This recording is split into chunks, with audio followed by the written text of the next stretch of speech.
reabsorción y filtración de lo que es la orina. Y ya cuando llega al conducto colector, básicamente ya es orina, porque ya de aquí hacia la vejiga ya no hay otro proceso de reabsorción ni nada de eso. Entonces el líquido que ya llega a este conducto ya no cambia su composición, pues sí, ya no cambia y ya se queda así. Y llega hasta lo que es la cáliz renal. Del conducto colector va a pasar a la cáliz y lo que va a hacer es que esta cáliz se va a como a estirar y va a generar lo que son las contracciones peristálticas. Entonces ya cuando se genera esta contracción, lo que va a hacer es que la orina se va a pasar a lo que es la pelvis renal, en esta parte de aquí. Y ya estando aquí, la orina va a irse a los uréteres y pues va a llegar a lo que es la vejiga. Entonces, de los uréteres es importante mencionar que están inervados por nervios simpáticos y parasimpáticos. Entonces, además de esto, el uréter contiene músculo liso y al igual que músculos lisos viscerales, va a tener lo que son las contracciones peristálticas, que estas se potencian con la estimulación parasimpática y se inhiben con la estimulación simpática. ¿Hasta aquí alguna duda? Y bueno, entonces los uréteres ya van a llegar hasta lo que es la vejiga y entran a través del músculo detrusor. Este músculo lo que hace es que contrae al uréter para que al momento que la orina ya llegue a la vejiga no se vuelva a retroceder y va a impedir el retroceso o el flujo de la orina desde la vejiga hasta otra vez los uréteres. Porque al momento de miccionar generamos presión, entonces la orina podría subirse, pero con la acción del músculo detrusor pues se detiene y ya no vuelve a subir. Y bueno, ahora vamos a hablar sobre la citometografía, que es el llenado de la vejiga y el tono de la pared vesical. Aquí vemos una gráfica que lo que grafica es la presión intravesical.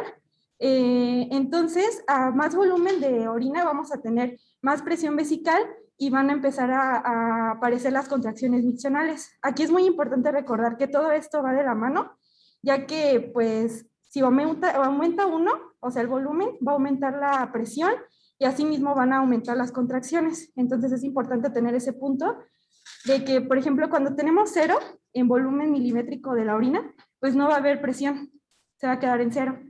Pero al momento de que va aumentando, llegamos a 200, 300 mililitros y la presión intravesical va a aumentar a sí mismo, llegando hasta los 10 o más centímetros de agua y asimismo va a empezar a las contracciones miccionales más y más fuertes. Ahí lo pueden ver que van subiendo. Entonces, como ya lo mencionamos en la gráfica anterior, a más vejiga llena van a empezar a aparecer las contracciones miccionales debido a los receptores sensitivos que se encuentran en la distensión de la pared de la vejiga. Pero más importante son... Esto es importante aclararlo, que no va a ser proporcional al volumen que tenga, sino cuando llega a su capacidad de llenado vesical. Conforme va a incrementar, es una capacidad, es una cualidad que tiene la vejiga. No es porque aumentas el volumen y va a ir aumentando la presión proporcionalmente. Tú empiezas a poner 1 mililitro, 2 mililitros y la presión se mantiene básicamente en 0, porque hay cierta distensibilidad de la vejiga hasta que empieza a llegar a su capacidad vesical.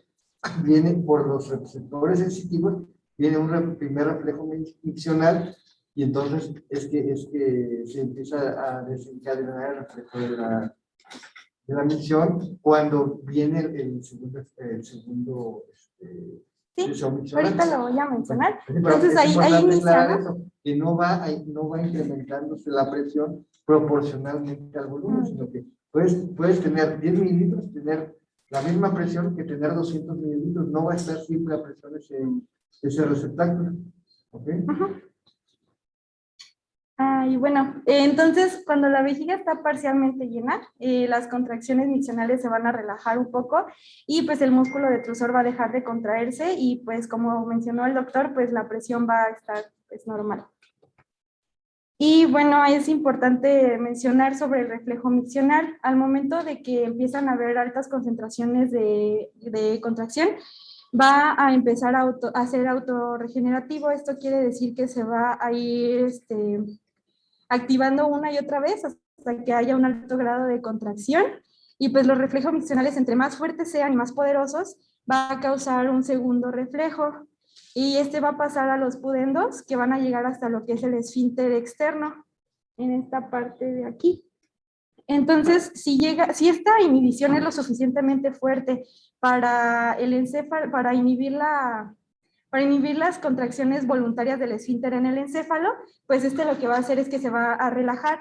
El músculo se va a relajar y pues va a permitir que se abra para que entre la orina y pues se haga la fase de vaciado.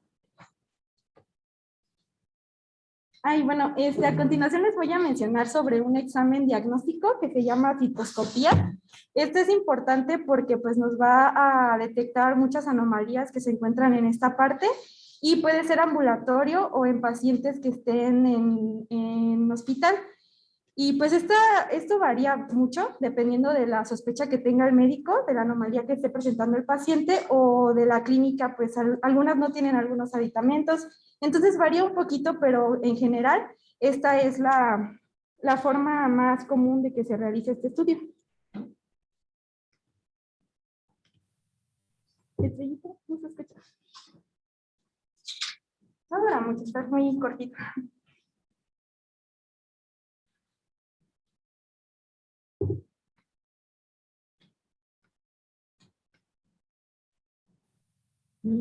Al permitir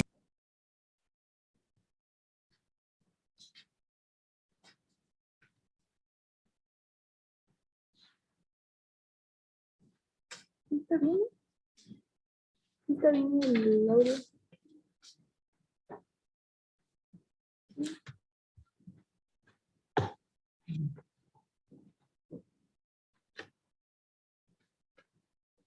Estoy en otra parte.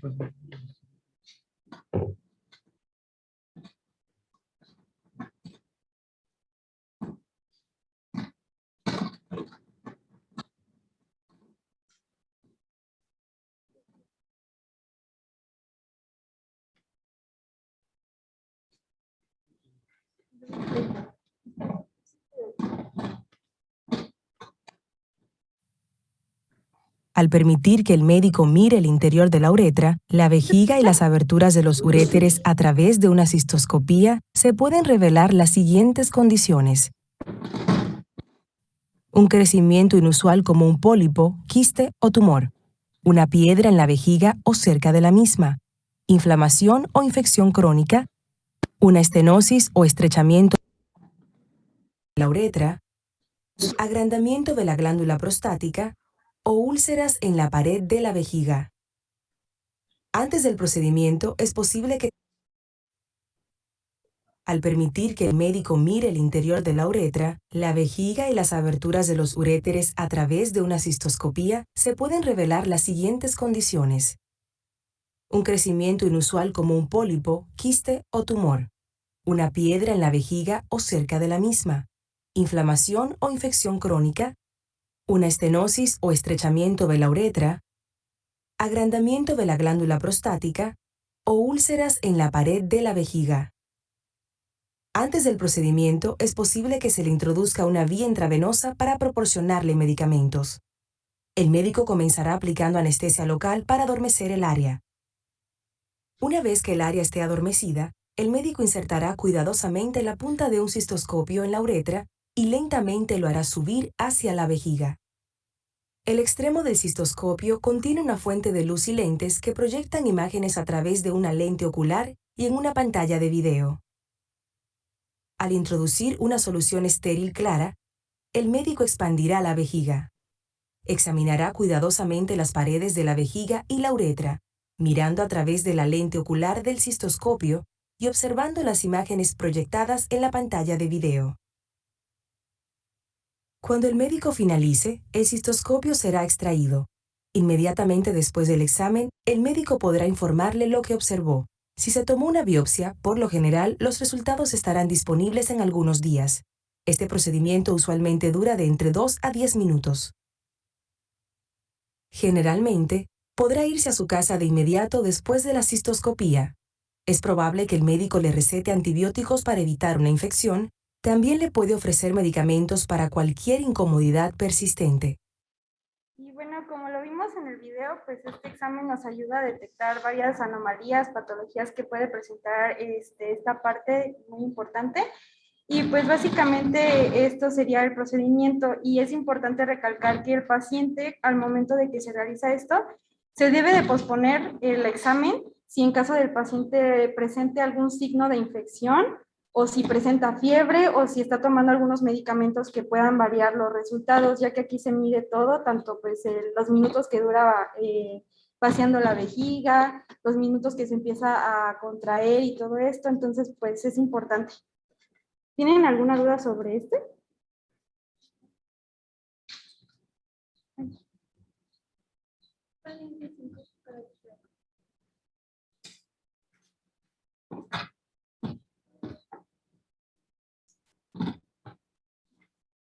Y bueno, también voy a mencionar sobre lo que facilita o inhibe el encéfalo en todo este proceso. Entonces, como podemos saber, el reflejo miccional es un reflejo medular autónomo, sin embargo, el encéfalo puede inhibirlo o facilitando con unos centros que se encuentran en él. Los facilitadores e inhibidores se encuentran en lo que es el tronco del encéfalo, más sobre todo en lo que es la protuberancia o el puente, y hay varios centros también localizadores en la corteza cerebral y que pueden ser inhibidores. La micción hay que recordar que está controlada por el sistema nervioso, entonces es muy importante hacer como la relación de todo esto, ya que pues el sistema nervioso empieza a fallar, pues también va a fallar todo, pues todo el proceso de la orina. Entonces el sistema nervioso puede inhibir o facilitar pues la acción de vaciamiento de la vejiga, manda estas señales a través de lo que es la médula, y el sistema nervioso simpático a través de las fibras alfa-adrenérgicas va a hacer la contracción y relajación de los esfínteres y del músculo liso. El sistema parasimpático a través de las fibras colinérgicas va a hacer la contracción y la relajación del músculo detrusor, que acuérdense que es el que evita el reflujo. Y el sistema nervioso somático va a hacer la contracción y relajación del esfínter y del músculo estriado. Entonces, si alguno de estos falla, pues va a darnos alguna anomalía en lo que es el vaciamiento de la vejiga. Y pues ya sería todo. Esta es mi bibliografía. ¿Tienen alguna duda? ¿Les queda claro cómo interviene el sistema nervioso central en la fisiología de la micción? Es importante entender qué función tiene el sistema simpático y cuál es la función del sistema parasimpático. Y eso lo vamos a ver todavía con más detenimiento en el tema de la vejiga neurogénica, que por ahí alguno de ustedes va a preparar y que es muy interesante porque eso nos va a dar pauta a muchas otras patologías. ¿Les quedó muy claro o no entendieron nada? ¿Qué es lo que hace el sistema simpático? Pues el sistema simpático es la contracción y la relajación de los esfínteres. ¿La contracción de qué? ¿Y el parasimpático? Ahí está, que es la contracción y relajación del músculo detrusor, que es el que evita. ¿Pero qué es lo que hace? ¿Lo relaja o lo pues puede ser contracción o relajación. ¿Mande? Lo contrario. ¿Quién lo contrae? El parasimpático al músculo difuso y relaja el esfínter. Entonces, aquí, o sea, Bueno, fue lo que encontré, la verdad, no sé. es que ese punto está, lo estoy entendiendo más que lo que estás diciendo. Porque no, el simpático no se encarga del esfínter y el otro se encarga del defusor, sino que uno tiene que ver con el vaciamiento y otro tiene que ver con el almacenamiento. En el almacenamiento, pues la vejiga se relaja y el esfínter se contrae. Obviamente ahí interviene el sistema nervioso central, ¿cómo se llama?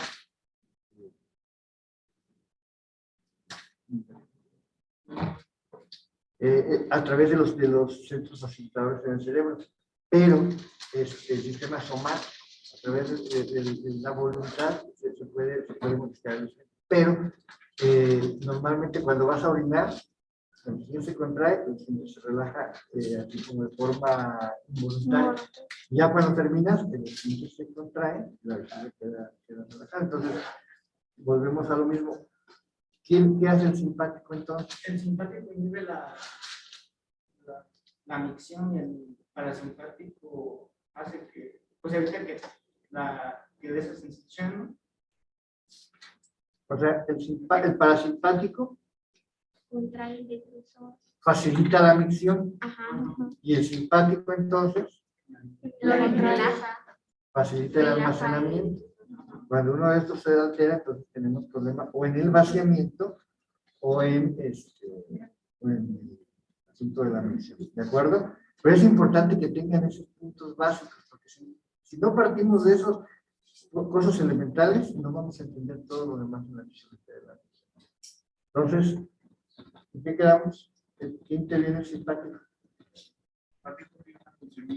No, espérate, no tengo entrevista. Siempre tengo, no he podido ir a los talmones, tengo ese problema de que usa uno y contesta el otro. A ver.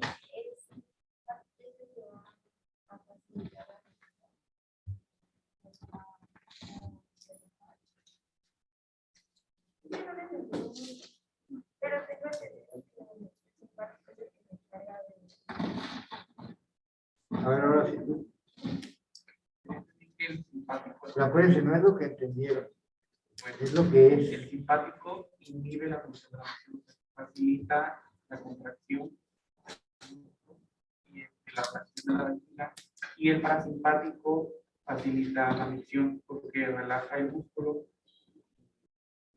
como que hace que se vacíe. Entonces, ¿cómo quedamos? Unos me dijeron una cosa y otros me dijeron otra. ¿Quién les hago caso? Pues que el simpático es el que almacena la orina y el parasimpático es el que produce la micción. Así es. Eso les debe quedar. Así es muy sencillo. Ahora, otra cosa que no está ahí, que deben entender es de dónde vienen las ramas, cuáles son las ramas que forman el simpático, de dónde vienen, de qué raíces nerviosas, y cuáles son las del parasimpático, y dónde forman los plexos, y cuáles ramas forman parte del sistema nervioso somático. ¿Mande? El parasimpático es el que viene ahí. No, el simpático es de L2. El parasimpático ya es de los sacros que... A ver, no, lo leyeron así de pasadita, pero no se lo aprendió. Es necesario que se lo aprendan porque se los voy a preguntar. Porque eso en la práctica clínica lo van a tener que saber. Para estén explorando un paciente y estén viendo dermatomas, tienen que saber qué dermatoma está afectado, de dónde viene todo esto. Entonces, es importante que se lo sepan. Se supone que lo leyeron, pero no es nada de eso. Entonces, habiendo aclarado esto del sistema nervioso simpático y parasimpático, ¿tienen alguna otra duda? ¿No? ¿Cómo te llamas? ¿Porque alguna duda? No. ¿Todo entendido? Sí. Entonces, el simpático, ¿para qué nos sirve? ¿Qué nos ayuda? El simpático va a inhibir la micción, o sea, interviene en la fase de almacenamiento. Y el parasimpático interviene en la fase de vaciamiento. Son dos fases, almacenamiento y vaciamiento. ¿De acuerdo? Y son desencadenadas por el sistema nervioso central. Pero el sistema nervioso central puede bloquear o puede desencadenar la... Y cuando no hay esa inhibición, pero aquí va a estar contribuyendo a cada rato, como lo vamos a ver en las patologías, en cuanto a la vejiga neurogénica. Podemos, estas patologías que tienen que ver con el sistema nervioso simpático y parasimpático, tenemos que hay problemas en los que la vejiga no tiene bloqueadas las contracciones. Se llaman contracciones no inhibidas, está contraídas, son vejigas hiperactivas, y eso se maneja con el medicamento, se llama una hiperactividad vesical o vejiga hipertónica, y están además contrayéndose, y hay otra patología que es del otro extremo, que es una vejiga hipotónica o atónica, que se asocia mucho a denervaciones quirúrgicas que operaron a un paciente de un cáncer de recto y desnervaron ahí la vejiga, o un paciente con una vejiga neurogénica por una diabetes mellitus, por algún problema del sistema nervioso central. ¿De acuerdo? bueno, sí, la verdad, es que dijeron muchas veces lumbar, pero la verdad es que yo no leí o no encontré en ningún lugar que dijera que la inervación era el lumbar, sino más bien en las actas. No, es que son de varias ramas. ¿Dónde va a llevar? Especialmente era entre la S1, S2 y S3. Ya dependiendo se iba... Si... Se van a conjuntar con una red y van a ir formando los tres. Eso quiero que lo revisen bien con calma y lo lean en el libro de anatomía. Otra cosa, ya saben cosas que tenemos que comentar. Hay mucha bibliografía. Yo lo que les recomiendo para que no estemos dando vueltas y todo es que lo básico, leanlo en el SNI. Eso es un libro para ustedes. No lo voy a poner a leer, ¿cómo se llama? Campbell, que son 4 tomos de biología, que bueno, esos me tocaron leerlos a mí. Pero ustedes, para lo que yo quiero que sepan y el grado de conocimiento que necesito que sepan como médicos generales que ahorita van a hacer, está perfectamente en el SNI. Pues, ya que leen el SNI, les queda un tiempo para leer algún otro complemento de anatomía o de fisiología, de leer otras cosas, pero lo básico que vamos a estar tomando va a ser de ahí muy clarito, hay en español, hay en inglés, y alguien lo quiere en francés o en alemán, porque no comprende alguno de estos idiomas, yo se lo puedo facilitar, por ahí lo tengo en PDF, pero si no, yo creo que cualquier experto puede hacer en español. ¿De acuerdo?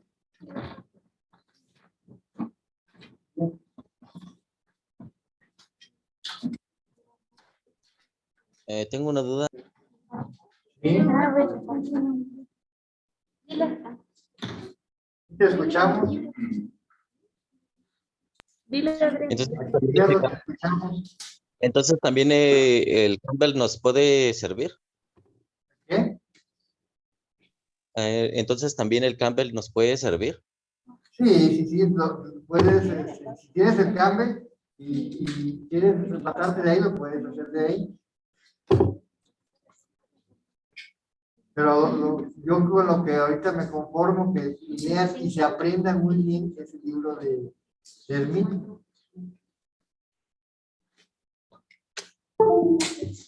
Ok, gracias.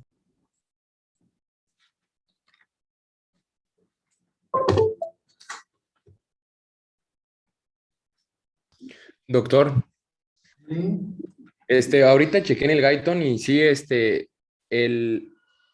segmento, bueno, el parasimpático está inervado por los segmentos S2 y S3 y el pudendo igual, y el L2 es el del simpático. Así es, por eso les digo que eso necesito que se lo aprendan perfectamente. Eso lo deben de dominar a la perfección. ¿De acuerdo? Bueno. Así, doctor. ¿Sí?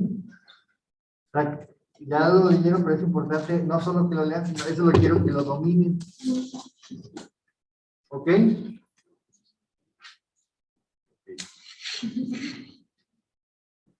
Buenos días a todos. Mi nombre es Axel Santiago Morales Galván. Quizá no me veían aquí mucho porque yo fui de ese poco sector de compañeros que firmó para quedarse en línea, pero pues hola a todos. Buenos días a los de en línea también. Yo voy a exponer sobre los tumores vesicales. Bueno, en esta primera imagen podemos ver una vejiga, pues obviamente no tan real, tiene manos y pies, pero más que nada esto es para que ubiquen que el término vesical se refiere a la vejiga y bueno, que es la encargada de almacenar la orina. Como vamos a hablar de tumores, por lo tanto vamos a hablar de neoplasias. Es sinónimo un tumor, un neoplasma y neoplasia. Hay que entender que las células tienen un ciclo celular, que cuando este ciclo se sale de control es cuando van a proliferar más de lo que deberían o no se van a morir, no van a inducir su apoptosis. Entonces, un tumor se entiende como la masa anormal del tejido y puede dividirse en benignas o malignas. Si son benignas, pues no son cancerígenas. En cambio, si son malignas, pues sí lo son.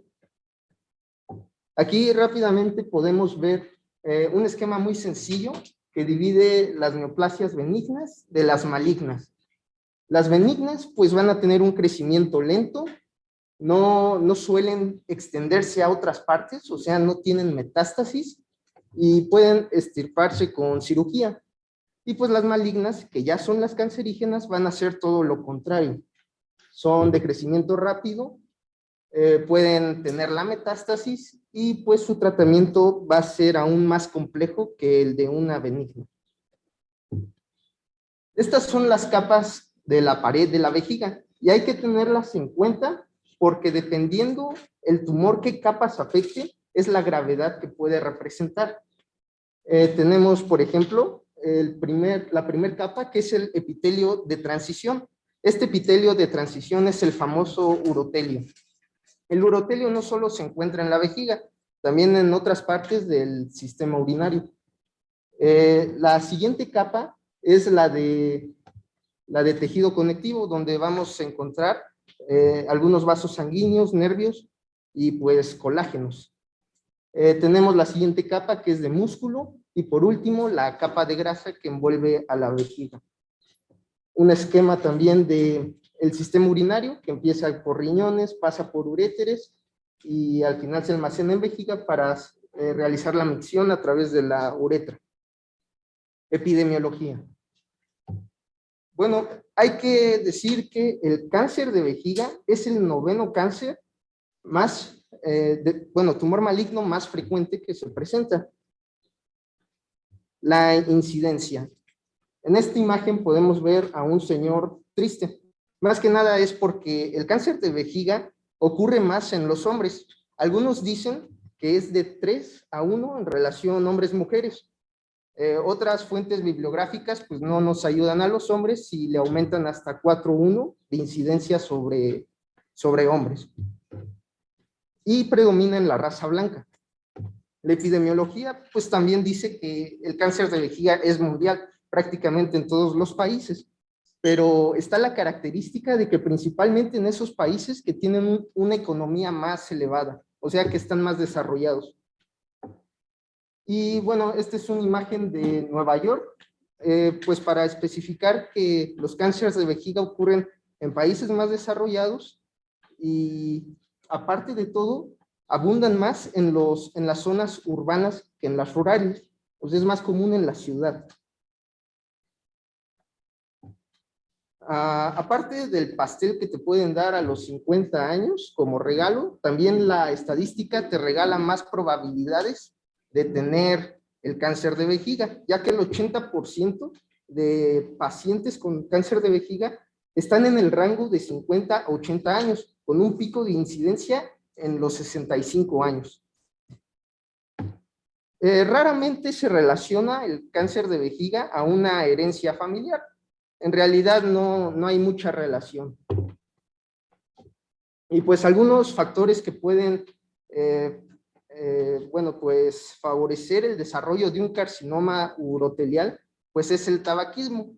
Prácticamente el cigarrillo pues no nos ayuda a mucho. En el módulo pasado pues nos dieron el dato de que quizá nos ayuda a evitar el desarrollo de parkinsonismo, pero más allá de eso trae más consecuencias que cosas benéficas para la salud. Se tiene también registrado que la exposición a arilaminas, especialmente el industrial, de aquellos trabajadores que mueven estos compuestos, pues tienen más posibilidad de desarrollar este tipo de cáncer.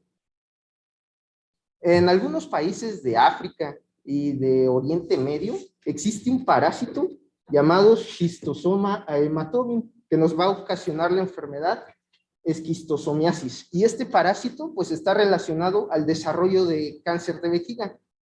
¿Qué es lo importante de este parásito? Pues más que nada, en la imagen podemos ver que se transmite en medios acuosos y tiene la capacidad de traspasar la piel. O sea, no es necesario ingerirlo como en otros casos, traspasa la piel. Lo importante de esta parte que traspasa la piel es que forma piedras. Las piedras son formadas en consecuencia de este bicho. Y la causa del cáncer que provoca constante es la que nos va a producir este tipo de neoplasia, que seguramente ahorita nos vas a hablar de este tipo de neoplasia. Adelante, por favor. Bueno, también el uso prolongado de analgésicos tiene una relación descrita, al igual que la ciclofosfamida. y la radiación, que muchas veces es como tratamiento a otro tipo de cáncer, pero puede propiciar también el desarrollo de vejiga si se tienen otros factores en adición. Y pues adentremos un poco en los tipos de cáncer de vejiga. El cáncer de vejiga que más va a haber es el de células transicionales, o sea, el carcinoma urotelial. Es el tipo más común, con hasta un 90% descrito. Y bueno, al ser urotelial, este tipo de tumor va a ser en la capa de células que dan hacia la luz de la vejiga, o sea, hacia donde se almacena la orina. Y cuando se detectan, lo mejor sería examinar todo el tracto urinario para saber si ha ocurrido algún tipo de metástasis o a qué nivel está este tumor. Tenemos también los tumores papilares. Acá en el epitelio de transición, ese tumor papilar, allí lo señala la flecha. La característica de los tumores papilares es que pueden, o más bien tienen, una conformación digitiforme, son parecidos a dedos.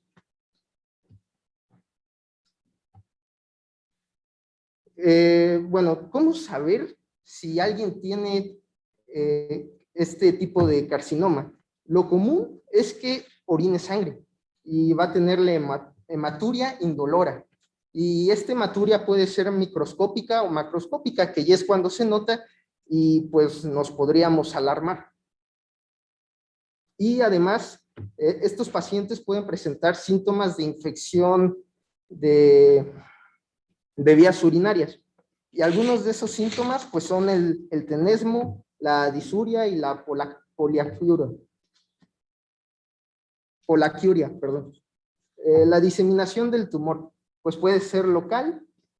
Cuando el tumor surge en un punto de la vejiga, se puede expandir en esa misma vejiga, o cuando ya es a distancia, es decir, ya ocurrió una metástasis. Y esta metástasis puede ocurrir a través del sistema linfático o a través de los vasos sanguíneos. El diagnóstico. En la exposición pasada, nuestra compañera nos presentó un video de la cistoscopía, y prácticamente para la detección de este tipo de cáncer también se puede realizar con anestesia general. El médico introduce el cistoscopio y con una potente luz va a permitir ver la estructura interna de la vejiga. También tenemos la biopsia, que recordemos puede ser incisional y excisional, pero por lo general aquí es incisional, o sea, solo se toma un poco del tejido de la vejiga. Y la citología de orina, que es un estudio para saber qué tipo de células se pueden estar arrojando a través de la orina. El pronóstico, la verdad, es muy variable. Se dice que hay supervivencia de 5 años en el 80% de los casos, pero también de 1 año si este tipo de cáncer ya ha tenido metástasis o se ha complicado. Este es otro tipo de tumor de la vejiga, es el carcinoma epidermoide. Ocurre también en áreas con metaplasia, es inducido principalmente por inflamación crónica, cálculos renales y la esquistosomiasis, que recordemos es la enfermedad del parásito que les comenté hace rato. Este tipo de carcinoma se caracteriza por tumores sólidos, ulcerados, invasivos y fungiformes. Esta es una imagen de este tipo de carcinoma, donde podemos ver la extensión del tumor hacia la luz de la vejiga. El adenocarcinoma es otro tipo. Es infrecuente y suele ocurrir en los restos del uraco. El uraco es el ligamento umbilical medio, que es el ligamento que conecta el ombligo con la vejiga. Y se caracteriza por la extrofia vesical, que en exposiciones pasadas de malformaciones vimos este tipo de extrofia vesical. Ocurre metaplasia del epitelio de transición o cistitis quística. Y bueno, aquí podemos ver los tumores en las distintas capas que tanto invade. Tenemos las capas y podemos apreciar, por ejemplo, hasta qué nivel está llegando. Es importante hacer una pausa y comentar dos, tres cosas. Una, ya lo comentaste, el tumor más común es el de ¿qué histopatología? El epitelio de transición. El epitelio de transición. El epitelio de transición se llama cáncer de células transicionales o carcinoma de células transicionales. Es el más común, ocupa un 95, 98% en frecuencia. Hay otros menos comunes, que comentó su compañero, ¿no? Que son los carcinomas, ¿cuáles? ¿Vale? El carcinoma epidermoide o de células escamosas, que se provoca por excitación crónica de la vejiga, que puede ser por histosomiasis, como es muy común en Egipto, por la formación de las piedras, o también en pacientes que tienen cálculos crónicos o sondas transuretrales crónicas, puede desencadenarse ese tipo de notaciones. Y hay otro tipo de notaciones, la que ustedes quieran, dependiendo del tejido que hay en la vejiga. Puede haber linfomas, puede haber sarcomas, puede haber hemangiomas, puede haber el tumor que ustedes quieran. Pero el más común, el que nos vamos a enfocar sobre todo en la epidemiología, y en toda ¿cómo se llama? La descripción, es en el de células transicionales. Dime. No me quedó claro, entonces, en el carcinoma epidermoide, los cálculos renales son consecuencia de, o al contrario, los cálculos renales podrían producir. Los cálculos renales de forma crónica en el riñón provocan otro tipo de alteraciones, pero a nivel de la vejiga, crónicamente, te hablo de años, pueden provocar neoplasias tipo, ¿cómo se llama? Escamoso. No en todos, o sea, puedes tener un paciente que tenga una piedra ahí por 10 años y no va a tener neoplasia, o 20 años, no necesariamente, o sea, no es una causa directa, se asocia, pero no es directa. Esto es importante. Oye, yo tengo un paciente que tiene piedra desde hace 20 años y no se ha operado y no tiene cáncer. No necesariamente, pero tiene mayor predisposición a que lo vaya a desarrollar. No necesariamente es causa-efecto.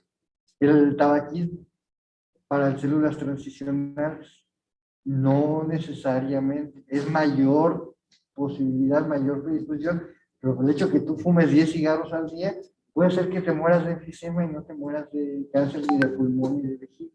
El manejo de uso de anilinas en los trabajadores de colorantes, mayor predisposición de células, de cáncer de células uroteliales o células transicionales, pero no necesariamente es algo directo causa efecto. Mayor predisposición, ¿de acuerdo?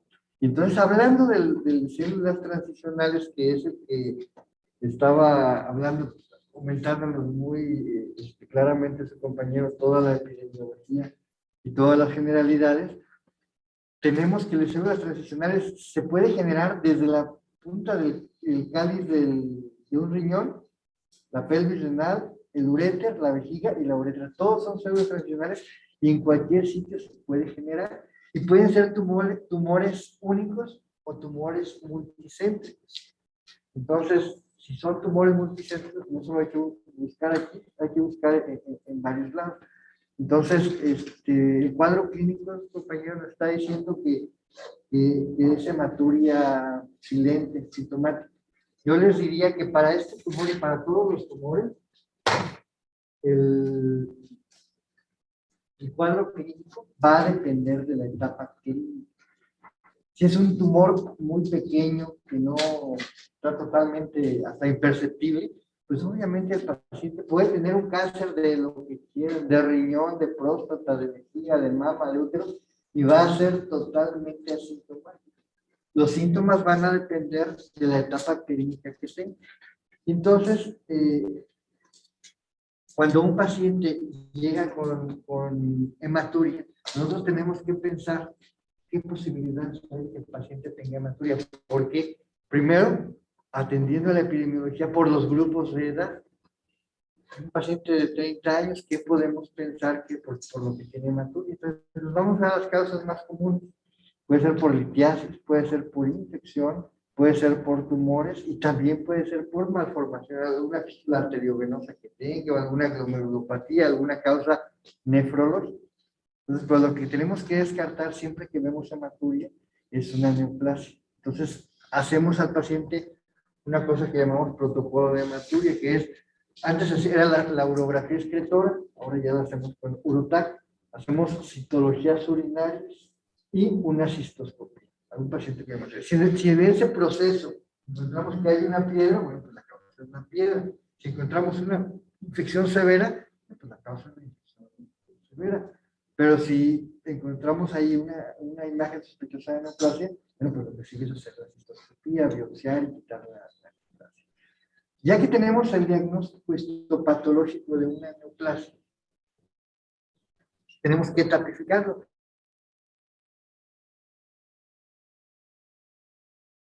El pronóstico de las etapas clínicas. Imagínense, aquí desgraciadamente el proyector no está hecho para esta aula, está hecho para otra aula más pequeña, no alcanzan a ver muy bien los de atrás, más que con un telescopio, pero bueno, todo depende de las capas que va a tomar. Cuando toca nada más la mucosa, es una etapa clínica. Cuando está tomando la mucosa y la submucosa, es una etapa clínica diferente, y así vamos aumentando la etapa clínica hasta que invade las capas externas y órganos adyacentes.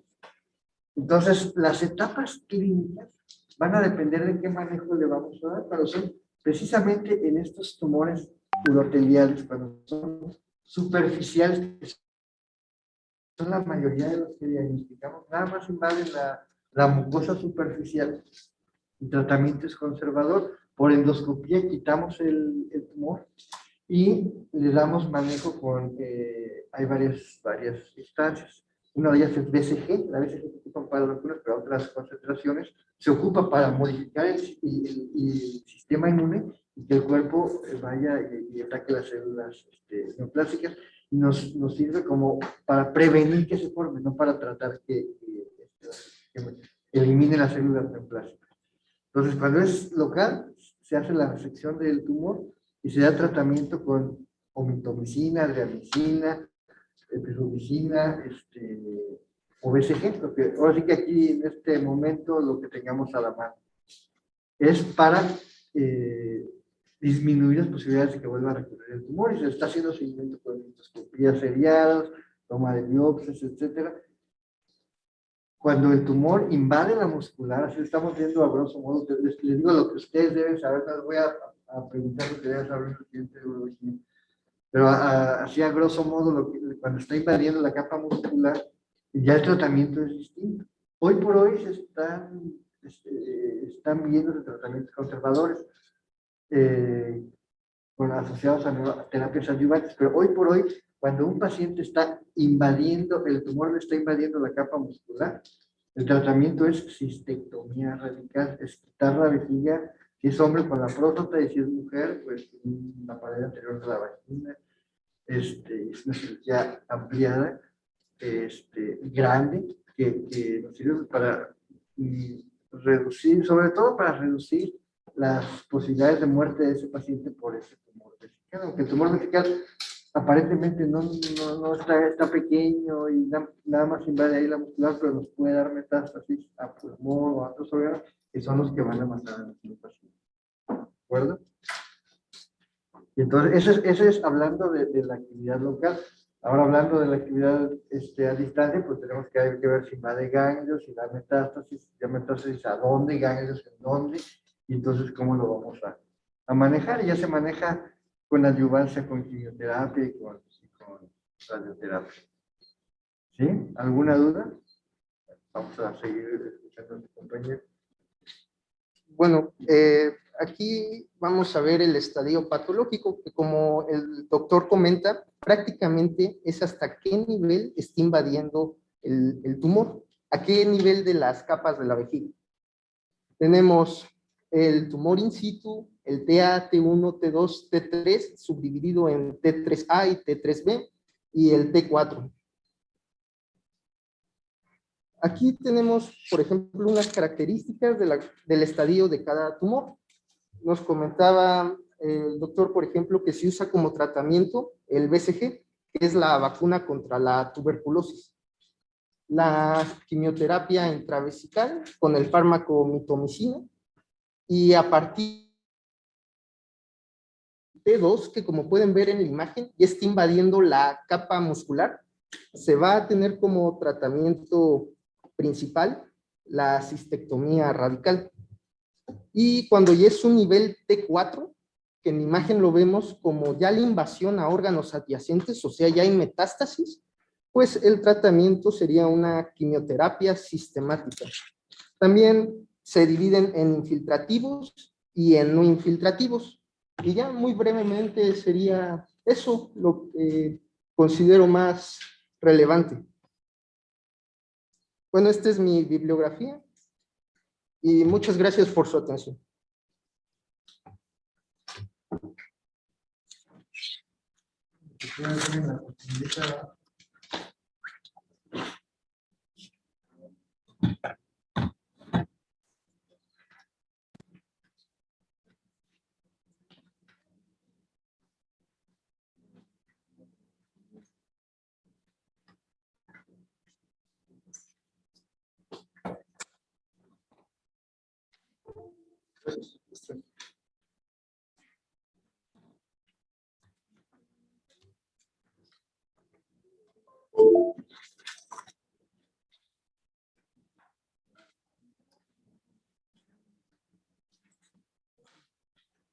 La de expos.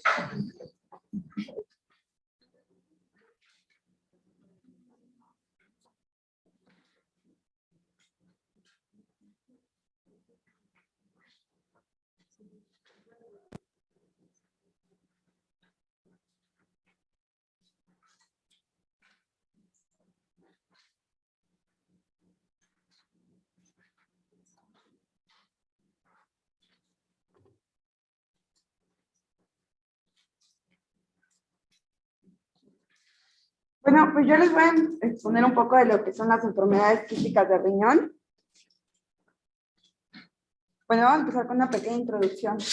¿Qué son? Van a consistir en un grupo heterogéneo de procesos clínico-patológicos que van a dar lugar a formaciones quísticas renales. Estas se pueden presentar en uno o ambos riñones.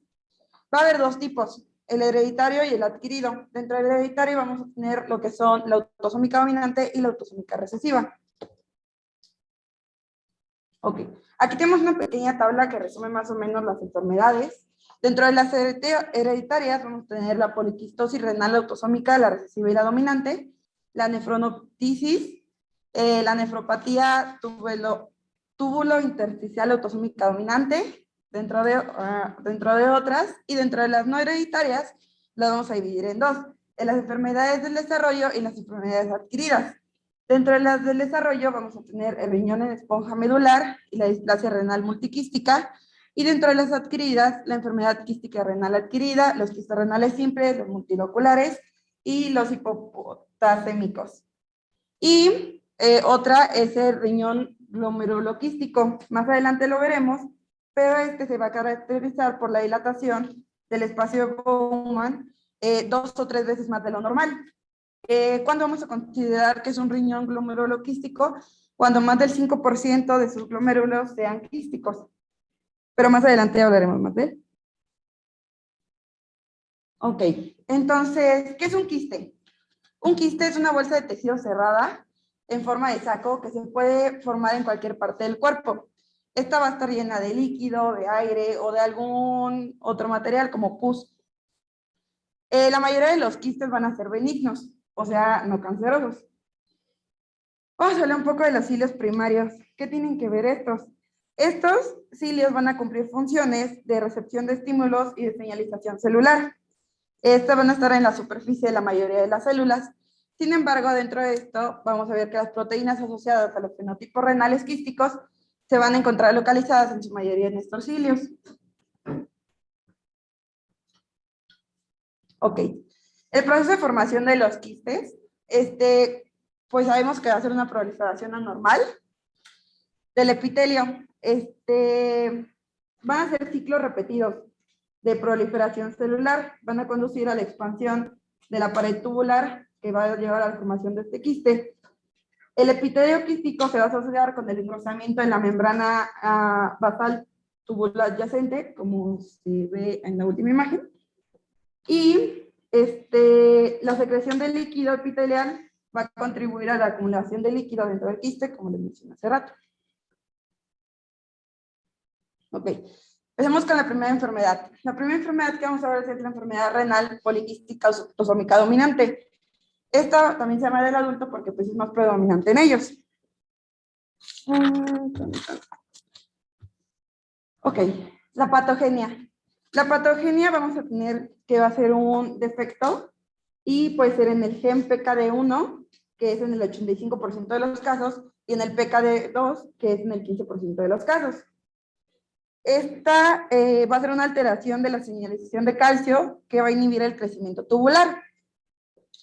La epidemiología va a ser 1 entre 400 o 1000 adultos, y estas manifestaciones van a aparecer después de los 40 años. ¿Qué vamos a ver en su patología? Va a ser un crecimiento de los riñones y pueden llegar a un peso de 4.500 gramos y pues van a ser quistes de hasta 5 centímetros que distorsionan el entorno, bueno, el contorno, perdón. En las manifestaciones clínicas vamos a tener que hay pesadez en región lumbar, dolor abdominal en los flancos, que es donde se está haciendo la palpación, presencia de tumoraciones, obviamente, hematinuria y proteinuria leve, además de insuficiencia renal progresiva. Esto también puede traer a quistes en el hígado, en el vaso y en el páncreas. Ok. Sin embargo, como a pesar de que es en adultos, también se puede presentar en niños. Y aquí tenemos una tabla que va a dividir cuando es presintomática, cuando es un debut precoz y cuando es sintomática. En el caso de la presintomática, la detención es casual y el 60% de los portadores va a ser una afección en PKD1 y van a tener quistes, o sea, en la ecografía se van a ver los quistes alrededor de los 5 años. En el debut precoz, por lo tanto, va a ser antes o en el primer año de vida y pues va a ser una forma más severa. Va a tener a fallo renal precoz y pues igual son mutaciones en el PKD1 y pues no hay, o sea, bueno, hay recurrencia del 45% en hermanos. Y ya en la forma sintomática, esta va a ser pues quistes renales, nefromegalia, hipertensión arterial en el 36% de los casos, hematinuria, dolor lumbar, proteinurias, infecciones por la rotura de los quistes y entre otras. Ok, ¿cuáles van a ser las cepas de peor evolución? Las que sean en el genotipo PKD1, que es el 85% de los casos, como les mencioné, las que sean en sexo masculino, que tengan un desarrollo precoz de hipertensión arterial, va a haber una proteinuria importante y infecciones urinarias. Ok, el tratamiento. El tratamiento va a estar dirigido a minimizar las complicaciones renales como extrarrenales. ¿Cuáles van a ser las extrarrenales? Como aneurismas cerebrales, anomalías valvulares cardíacas y divertículos del colon. Tenemos que tener un control de la hipertensión arterial, además de tratamiento en caso de la rotura de los quistes que va a llevar a una infección, y prevención de la litiasis con citrato potásico. El tolvaptan, va a ser un antagonista receptor B2 de la vasopresina y es el único fármaco aprobado por la Agencia Europea del Medicamento para esta enfermedad y ha demostrado una disminución en el volumen renal total, además de un enlentecimiento en el declive del filtrado glomerular. Ok, la segunda enfermedad va a ser la enfermedad poliquística renal autosómica, pero ahora recesiva. Esta va a tener una patogenia que va a ser mutaciones en el gen PKHD1. Y igual vamos a ver afectados los cilios primarios del riñón, los conductos biliares del hígado y los conductos del páncreas exocrino. Pues lo que va a traer que pueden causar quistes pancreáticos y disgenesia hepática. Dentro de la epidemiología, casi 1 en cada 6,000 a 40,000 nacidos vivos. El 25% de estos lactantes mueren en el periodo neonatal. Y la anatomía patológica, la cara externa del riñón va a ser lisa. Los riñones no van a ser grandes e impiden el parto en caso de. Y los quistes son dilataciones fusiformes de los conductos colectores corticales y medulares. Y van a tener una disposición radial llamativa, perpendicular a la cápsula. Y pues también se va a presentar fibrosis intersticial y atrofia tubular. Las manifestaciones clínicas, vamos a tener un avance hacia la insuficiencia renal, fibrosis hepática congénita con expansión fibrosa de las vías portales y proliferación de los conductos biliares. Aquí vamos a tener una imagen que es la recesiva, bueno, la enfermedad renal poliquística recesiva. Aquí es completo y es un cuadro ya al corte. Tratamiento. El tratamiento, como no existe actualmente un tratamiento específico, por lo cual va a ser sintomático y de soporte. Como ya les había mencionado antes, el periodo neonatal va a ser el más crítico porque puede traer complicaciones respiratorias, lo que pues vamos a llevar a cuidados intensivos. Y la nefrectomía uni o bilateral para intentar mejorar la dinámica respiratoria no se va a recomendar de forma rutinaria.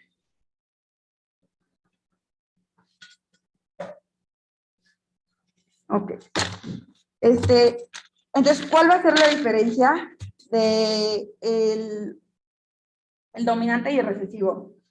Entonces vamos a tener características clínicas. Las similares, pues van a ser, en ambos van a estar los riñones aumentados, en ambos va a haber hipertensión y en ambos hay defectos de la concentración.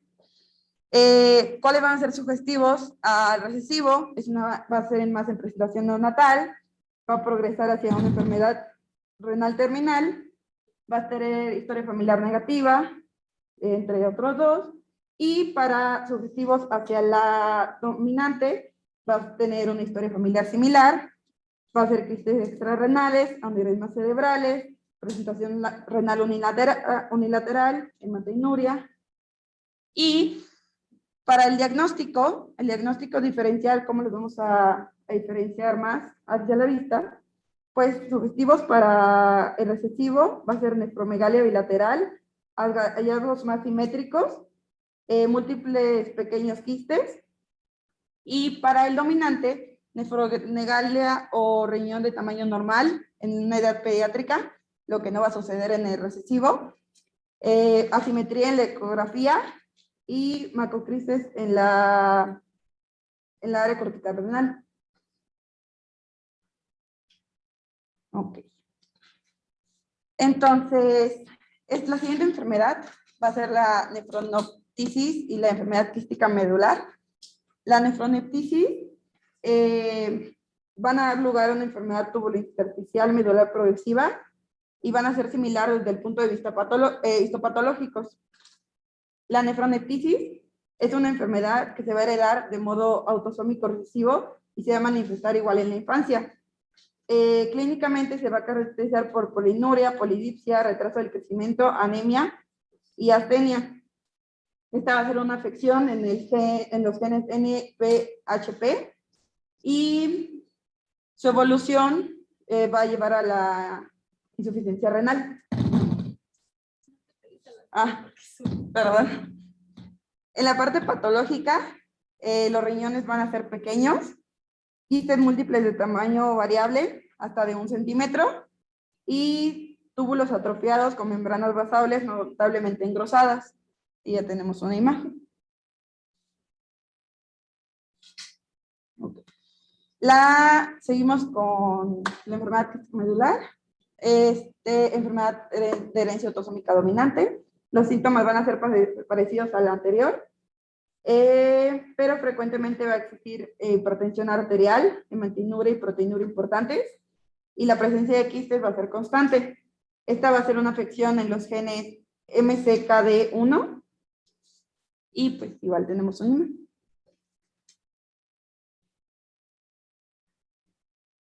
imagen. La siguiente enfermedad, ya dentro de las...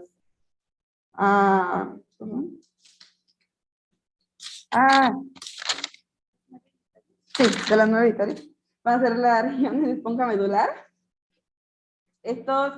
Los síntomas van a aparecer entre los 30 y los 60 años y va a ser una dilatación de los tubos colectores a nivel de las papilas renales y por esta razón se va a formar la imagen en barba de maíz. Ahorita les voy a mostrar una imagen.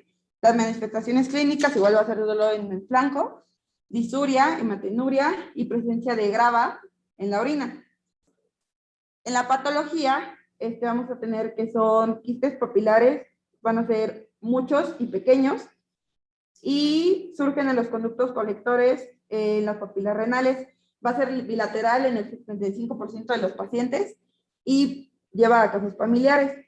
El diagnóstico, como les decía, bueno, pues una tomografía espiral multicorte y va a mostrar imágenes en barba de maíz sobre los cálices renales. ¿Qué es esta imagen? Ay, no se ve mucho. Bueno, pero esa es la imagen. Ok, la enfermedad glomeruloquística, que es la que les había mencionado, el riñón glomeruloquístico, van a ser casos esporádicos y familiares. Una forma va a ser la autosómica dominante, con mutaciones en el gen HNF, y dentro de su patología, la superficie de corte va a revelar numerosos quistes redondos, igual pequeños, y rara vez son más de 1 centímetro de diámetro. La microscopía óptica, como les había dicho, es una dilatación en la cápsula de Bowman, 2 o 3 veces más de lo normal. Y como son, bueno, debido a sus diferentes como presentaciones, va a tener una clasificación que va a ser la de LENES y la va a clasificar en 5 tipos. Ahí está, el tipo 1 va a ser asociada a la que les había mencionado, a la dominante. El tipo 2 va a ser hereditaria, el tipo 3 sindromática, el tipo 4 obstructiva y el tipo 5 esporádica. En las manifestaciones vamos a tener anomalías pericaliciales e insuficiencia renal crónica. Y pues puede presentarse diferentes grados de intolerancia a la glucosa. Okay.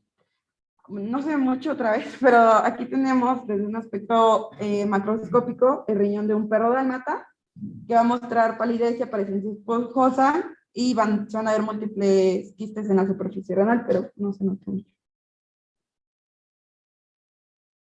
Ok.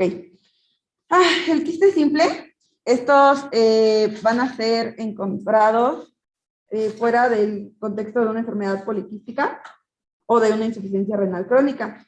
Su incidencia va a aumentar conforme a la edad y por lo tanto, pues más de la mitad de las personas que los tienen son mayores de 50 años. Pueden ser solitarios o presentarse múltiples y suelen encontrarse en la corteza externa. Y pues ahí en las flechas señalan algunos, no sé si se noten. Y estos de hecho suelen ser asintomáticos y son más frecuentes en pacientes que tienen arteriosclerosis o fibrosis intersticial.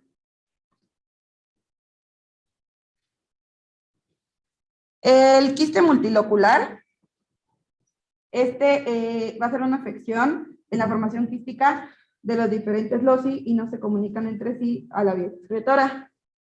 En la patogénesis, son consecuencias de un resultado normal del blastema metanérgico y lo consideran un tumor epitelial benigno. Y otros investigadores dicen que es una variedad de displasia renal segmentaria por un inadecuado desarrollo en la ramificación de la yema uretera. Esta va a traer a qué síntomas. Suelen manifestarse hasta que los quistes han adquirido un gran tamaño y generalmente es cuando ya son palpables al tacto en la lumbar 5-6. Les voy a mostrar una imagen. ¿Hay una imagen? Bueno, ahí está abajo, perdón. No se ve otra vez. Bueno, no se ve, pero en la imagen Es un urograma ascendente. Y va a haber, en la primera es un aumento de la silueta renal y la segunda es una pielografía igual ascendente. Pero se ve. Y pues ya, sería todo. Ya estoy. Pero claro, si lo he leído, ¿qué dudas tienen al respecto?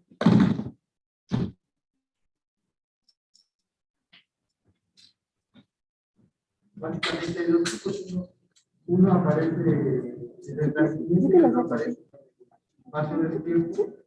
Y obviamente no hay tratamiento real para eso. Conforme va progresando, va siendo el parénquima renal, lo van destruyendo. Va a llegar el momento en el que van a ser tributarios a hemodiálisis o a peritoneal y otras personas. Básicamente lo que tenemos que saber es clave de todo lo que nos dicen sus compañeras, lo que tienen que dar clave, cuáles son los que son congénitos, cuáles son los que aparecen con el paso de los años, cuáles son las medidas de tratamiento, que dan estas medidas de apoyo, nada más.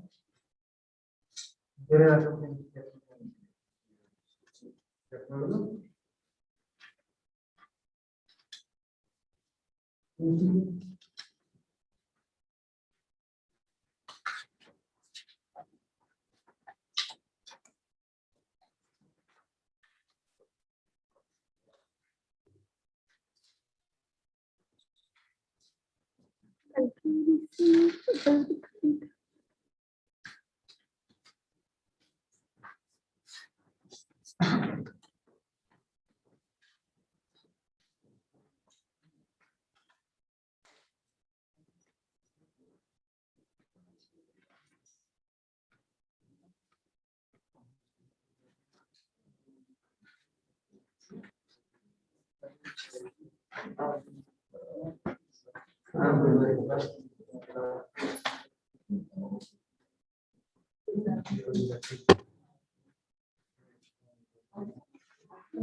Buenos días, yo les voy a hablar sobre la propedéutica médica.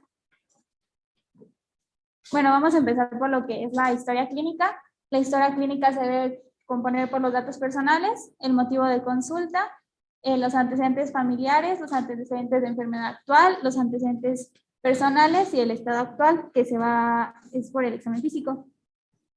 En los datos personales, pues ya como sabemos, debe haber el nombre, edad, tipo de sangre, lugar de residencia, estado civil, el sexo, la ocupación, religión y lo que es el motivo de consulta, que aquí es donde el paciente les va a describir todo lo que siente, el dolor, qué es lo que le ha estado pasando, desde cuándo.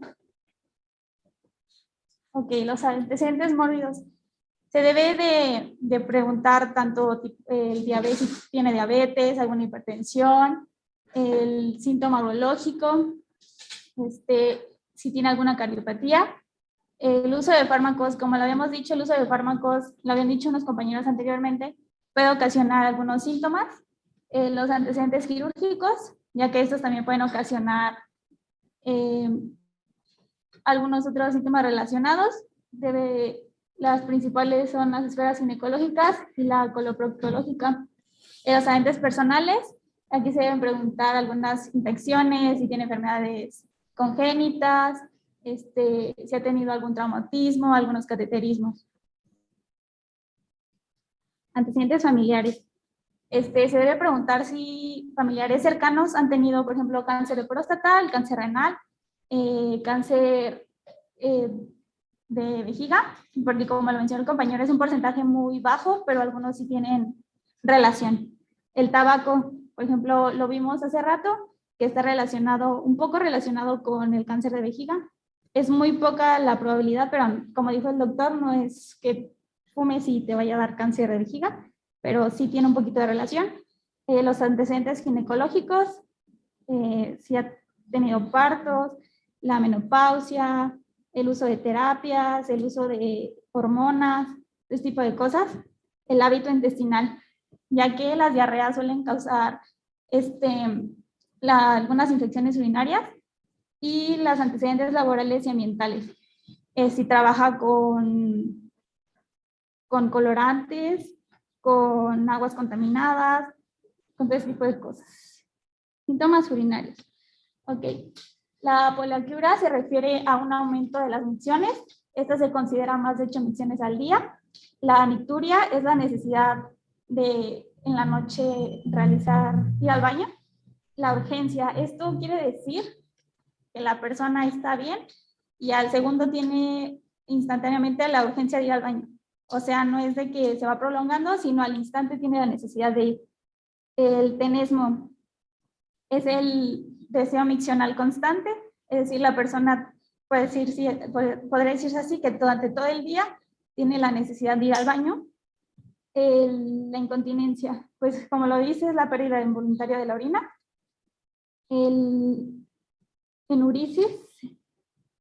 Enuresis, perdón, es la pérdida involuntaria de la orina durante el sueño. Y la oliaguria y anuria es la disminución del volumen de la orina. La oliaguria va de los menor de 700 y la anuria menor de 100. Bueno, los síntomas del vaciado de la fase miccional es la disminución de la fuerza y calibre del chorro. Pues como lo describe, esto puede ser por una obstrucción del tracto de salida. La latencia es la necesidad que tiene la persona de esperar, ya que entró al baño y todo esto, tiene la necesidad de esperar a que pues, ocurra la micción. La disuria es el dolor al miccionar.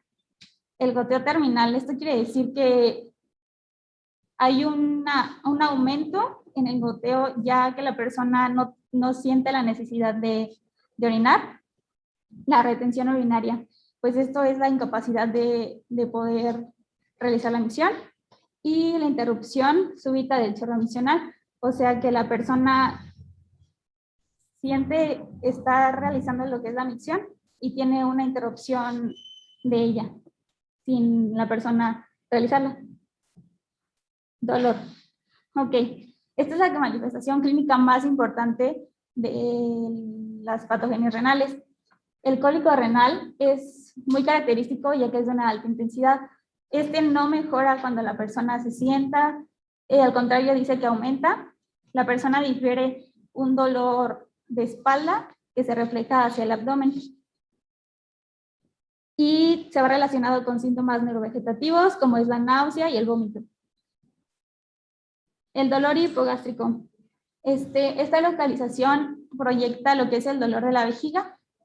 El dolor perineal irradia hacia la sensibilidad patológica de lo que es la próstata, el recto, la vagina y el útero. Y el dolor escrotal es el síndrome de dolor testicular, puede ser agudo o crónico. Alteraciones del aspecto de la orina, de la piuria, esto es lo que puse en la orina. Puede deberse a un efecto inflamatorio o infeccioso. La fecaluria es muy infrecuente, es la presencia de deposiciones en la orina. La filuria, presencia de la linfa en la orina. La hematuria se refiere a la presencia de la sangre en la orina. Las orinas espumosas, esto no siempre es patológico. Cuando se presenta se debe sospechar de procesos infecciosos y debemos descartar la presencia de proteína en la orina. La menuria es la hematuria, o sea, la sangre en la orina, pero relacionada con el ciclo menstrual. La neumaturia es la salida de gas junto con la orina y la coluria es la presencia de pigmentos biliares en la orina. Ok, el examen físico renal. La inspección, se debe ver la coloración de la piel, si hay algunos edemas. Hay unas muy características, que es la hendidura de la piel, que sugiere edema de la piel secundario a un absceso perinéfrico. En la palpación hay dos principales maniobras, que es la maniobra de Guyon y la puñopercusión. La maniobra de Guyon es la que observamos de este lado, es la primera. Se coloca tu mano no tan hábil debajo pues sí, por debajo del paciente. La otra mano se coloca por arriba en el abdomen. La mano de abajo hace lo que se le llama una peloteo de riñón, que es hacer hacia arriba, y con la mano que tienes sobre el abdomen del paciente se va a palpar el riñón. El riñón realmente no es muy fácil de palpar, ya que como sabemos, pues las costillas lo cubren, entonces es muy difícil. El riñón derecho es más palpable que el riñón izquierdo, ya que sabemos que está un poquito más abajo. El dolor renal puede sentirse de manera difusa, pero al momento de palparlo es muy localizado. La percusión, pues es realmente lo mismo. Ay, perdón, se me olvidó mencionarles la puñopercusión. Esto se da en la espalda del paciente, se deben dar pequeños golpes con el puño, pero no hay que hacerlo de manera brusca, ya que esto puede darte un falso positivo de dolor. Y la auscultación solo puede darse en ocasiones que se escucha un soplo por la arteria renal. El examen físico-vesical, como se los mencioné, esto se da en el hipogastrio, que es el que observamos acá con el número 7. La vejiga en estado de represión no es muy palpable, por lo que debe estar extendida por lo menos 150 mililitros de orina. Y en lactantes, una masa dura y profunda es compatible con una vejiga engrosada. El examen de los órganos genitales masculinos externos, pues la inspección del pene se debe dar buscando alguna coloración anómala, algunas tumoraciones, algunas fístulas, algunos... Bueno, se los digo.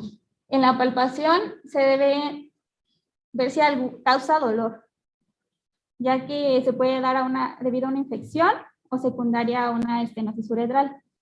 La secreción uretral, esta se debe muchas veces a lo que es la secreción gonorreica. En la secreción gonorreica el líquido es de una coloración amarillenta o café, y muy pocas es gracias a la clamidia, pero sí se puede dar. En los testículos se debe palpar con las dos manos y se debe buscar también alguna masa, que esto va a indicar tumor hasta demostrar lo contrario. La transiluminación, esto es que el paciente lo vas a tener en un cuarto oscuro, con una lámpara vas a iluminarlo. Esto te va a indicar si hay tumoraciones. Un hidrocele causa que la masa intraescrotal se ilumine de un color rojo. En la próstata mide 4 centímetros de ancho y de largo, es de una consistencia como de hule. Y al momento de palparla, tú encuentras una próstata dura y con unos bordes bien delimitados. Esto puede deberse a un cáncer, y si está fija, a un carcinoma. El examen de los órganos genitales femeninos, las enfermedades del aparato femenino suelen afectar secundariamente al aparato urinario.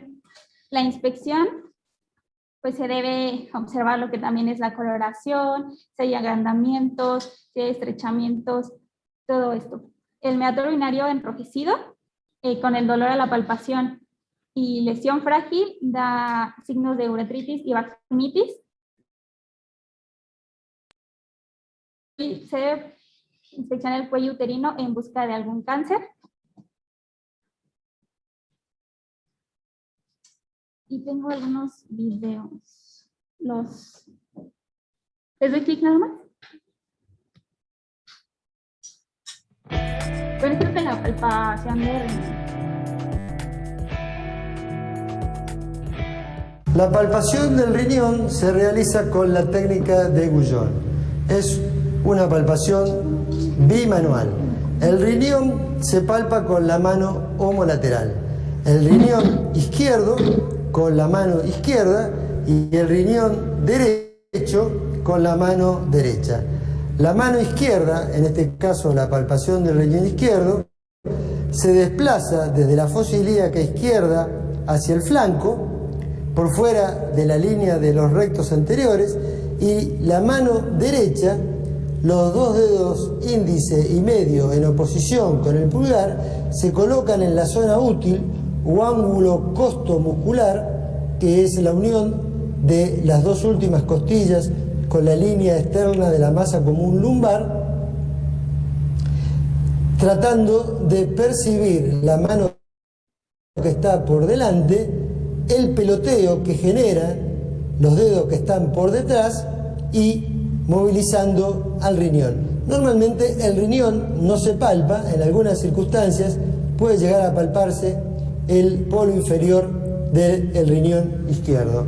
Del otro lado se realiza una maniobra similar para el riñón derecho, invirtiendo las manos. La semiología renal se completa realizando la maniobra de la punio-percusión lumbar, que sobre la zona de proyección renal se percute con el canto cubital de la mano o con el puño en ambos lados, tratando de despertar dolor, el cual se encuentra presente cuando hay distensión de la cápsula renal o inflamación de la cápsula renal, como en los casos de pielonefritis aguda.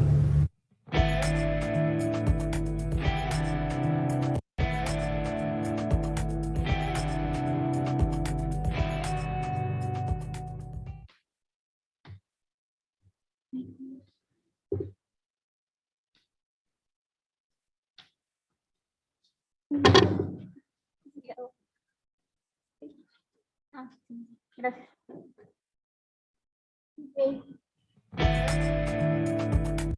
Igual otro. Para los puntos uretrales. Exploración física. El examen físico de los riñones. Puntos ureterales. Punto ureteral superior se encuentra en la intersección del borde externo del recto anterior del abdomen y la línea umbilical en ambos lados.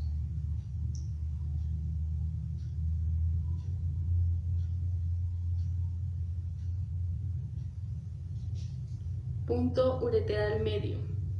Se ubica en la intersección del borde externo de los músculos recto anteriores con la línea biilíaca.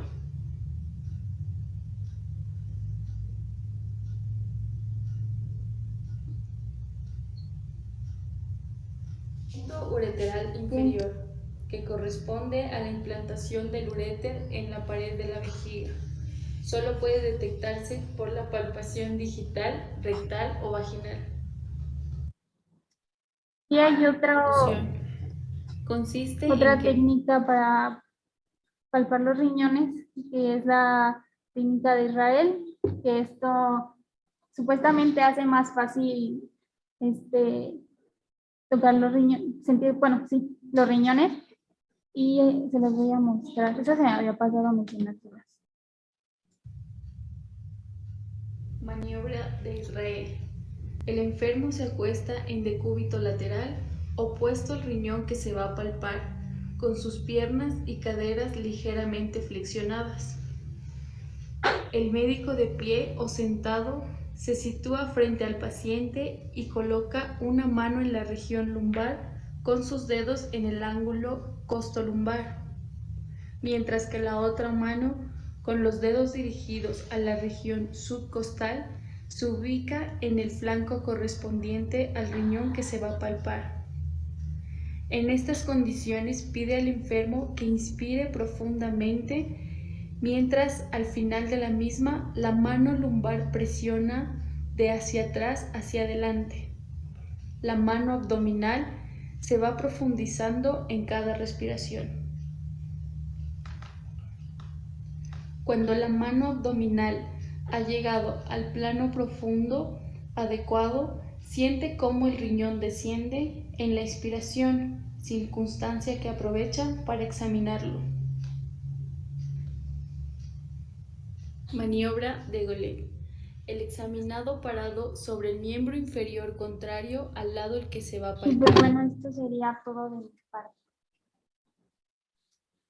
Básicamente todo es un proceso que tenemos que analizarlo desde el punto de vista de cualquier síntoma. Inicio, evolución, estado actual. Estamos hablando de hematurias, cómo fue el inicio, cómo evolucionó y cómo es el estado actual. Hablamos de cualquier cosa, de salud, dolor de tal, todo tenemos que hacer perfectamente.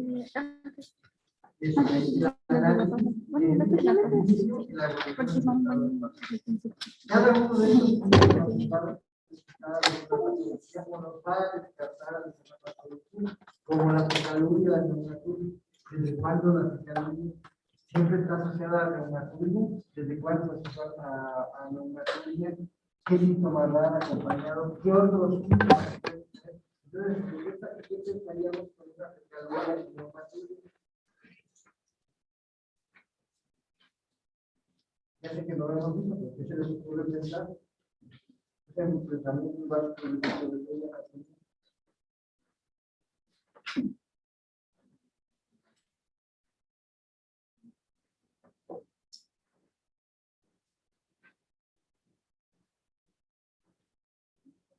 ¿no se les ocurre? ¿Por qué puede un paciente tener sacar un? Por una ruptura. Una ruptura. ¿Qué más? Una fístula enterovesical que puede estar dada por una neoplasia o una enfermedad vesicular. Entonces, la misma que viene con pecadura, lo que tenemos que empezar es una neoplasia o una enfermedad vesicular. Entonces, es importante cuándo empezó ayer, hace un mes, hace 2 meses, la que está asociada, también el paciente suspendido. Tenemos que apretar en el diagnóstico probable buscar síntomas que puedan estar acordes al presuntivo. Y todo disminuye. ¿Cuándo empezó a disminuir? ¿Cómo empezó? ¿Qué síntomas la acompañaban? ¿Cómo ha evolucionado? Pues está en el... La hematuria es todo un tema que vamos a ver, porque tenemos que ver cómo es la hematuria. Igual, inicio, evolución, estado actual, pero además hay 2 tipos de hematuria, la hematuria urológica y la hematuria oncológica. La hematuria urológica viene de un tumor, de una piedra, de una infección, y la hematuria neurológica viene a través o provocada por glomerulopatía. Deja filtrar y nos provoca la hematuria. Entonces, ¿cuál es la tipos de hematuria? Y para poder empezar a definir, tenemos que ver cómo es la hematuria. Es inicial, media o terminal. ¿Acompañada de coágulos o no? ¿Es acompañada de coágulos? ¿Cómo son los coágulos? ¿Son uniformes? ¿Son amorfos? ¿Cómo son los coágulos? Si está acompañada de dolor o no, está acompañada de fiebre o no, o cómo ha evolucionado esa salud.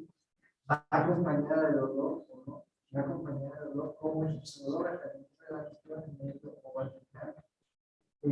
Eso en base a la propedéutica. Ahora, hay que explorar también en base a los laboratorios, cómo es la hematuria, va a acompañar la infección. Y cada uno de los síntomas tenemos que desmenuzarlo poco a poco para que nos vaya ayudando a llegar a la exploración física es otro punto que está ahorita, nos va a ayudar bastante, pero en parte de los videos que no pusiste, en el cual exploración, básicamente los videos no lo vamos a explorar, no lo tocamos, no lo podemos tocar normalmente. Cuando lo tocamos es porque hay un tumor, o hay ya existe, o hay un error, o lo tenemos como estado normal de la palpar. Y antes de la pronunciación, apoyaba totalmente el fundamento de la exploración.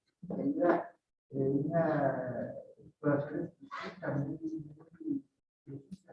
Actualmente, con los nuevos estudios que tenemos a la mano, tenemos ultrasonido, en primer lugar, no es necesario que vendemos al paciente para tomar con el ultrasonido, vamos a ver si hay una dilatación, si hay alguna neoplasia, lo podemos explicar y ya. La exploración física nos va a ayudar a ver cosas nuevas en este ámbito. En otros ámbitos, por ejemplo, en el ámbito de la tecnología, la predicción, la predicción, bueno, la exploración es fundamental. Pero aquí en estos casos, en la propedéutica urológica, es importante, pero hay algunas cosas que ya no son tan actuales. Por ejemplo, palpar es difícil que lo palpemos. Y el que no lo palpemos no es malo, no es que esté mal, a menos que tuviera alguna patología que lo vamos a palpar. Si a un paciente le palpamos el riñón, algo tiene, pues existe o. ¿De acuerdo? Entonces, lo fundamental de esto es que definan y que se aprecien cada uno de ellos. ¿Qué es mixuria? ¿Qué es oleaquiles? ¿Qué es poliuria? ¿Qué es presnoval? ¿Y qué es uretrofea? Cada uno de ellos tenemos que hacer un estudio o cuando no les llega a pensar. Eso es lo que nos va a dar la pauta para poder llegar a muchas cosas. Y esto no lo tenemos claro, vamos a tener. ¿De acuerdo? ¿Alguna duda?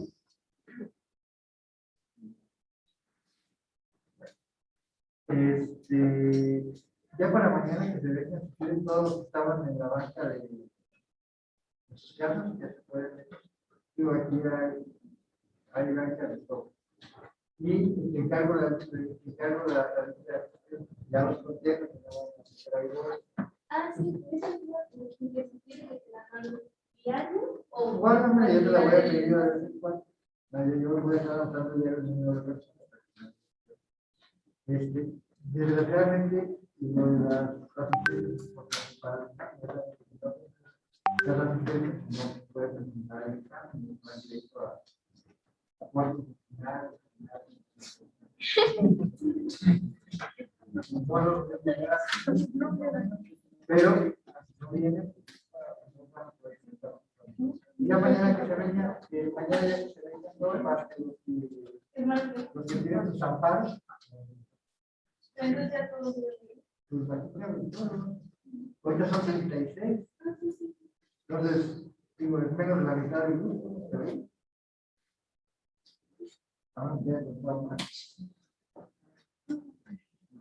no pasa nada, mejor que nada, todo el cerebro.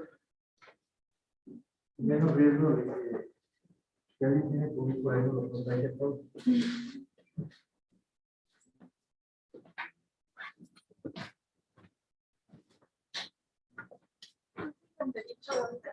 son 68. Y arrancan más. Sí, pues. Pero finalmente no van a venir todos. Esta es así como la historia natural de la enfermedad, yo la conozco ustedes muy bien. Esto al principio viene, luego empiezan a faltar, y luego y al final que van a hacer los exámenes, otra vez vienen todos.